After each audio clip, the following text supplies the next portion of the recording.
We saw in a previous chapter that we could use SUMIF to add up values in a range based on a criteria.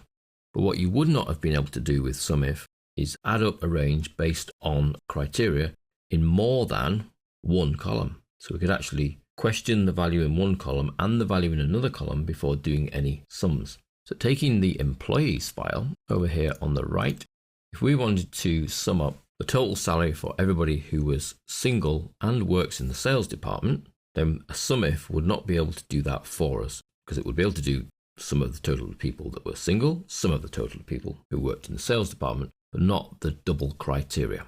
For that, we will need to use some ifs within an array formula. So we start with an equals sum of, well, we want to pick up the salary column, so that's O2 colon O100. So that's our first array. Let's just put that in brackets. There's not a requirement, but it just makes reading the formula a little easier. So my first array is the salary column, and then I want to multiply that by, and I'm going to use an if statement to query the marital status column. So that's Q2 colon Q100. So that's looking at a whole array again. This is our second array. And if in that array we get the value sin for single, then I want to return a 1, if not a 0. Close brackets. Now what we're hoping to achieve here is effectively taking that marital status array and effectively replacing the values with a 1 if they're single and then a 0 if they're anything else. So if they're married, divorced, separated, that will all generate a 0. That way we can multiply using the index value of each array. So the 24,500 will be multiplied by either a 0 or a 1.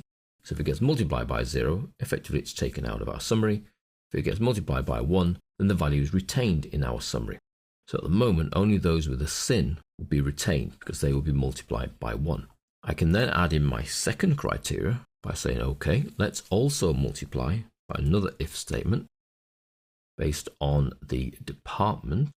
So that's R2 colon R100. So the whole department array being equal to sales. And if it is, let's return a 1. If it's not, let's return a 0. So that becomes my third array. So effectively I'm making 3 arrays, 3 lists, and multiplying them by each other, but only on their relative index. So it will be the first line gets multiplied across, the second line gets multiplied across, the third line gets multiplied across, etc.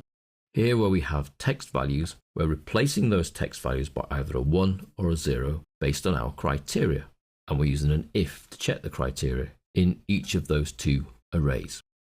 So I then close my round bracket for my sum function. If I just press return as it stands, then I get a 0.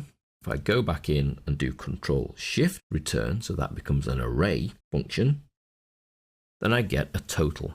So each of my sections of the formula are now 3 separate arrays that are multiplied across to give me a grand total of 375,530. That's the total salary bill for people who are single and work in the sales department. Now, until we reach the pivot tables, there would really not be any other way of calculating that value other than using an array formula with if statements. Now, logically, you could add in a 4th array.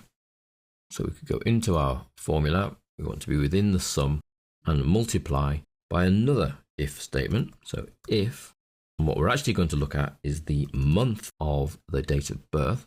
So that's a whole array N2 to N100.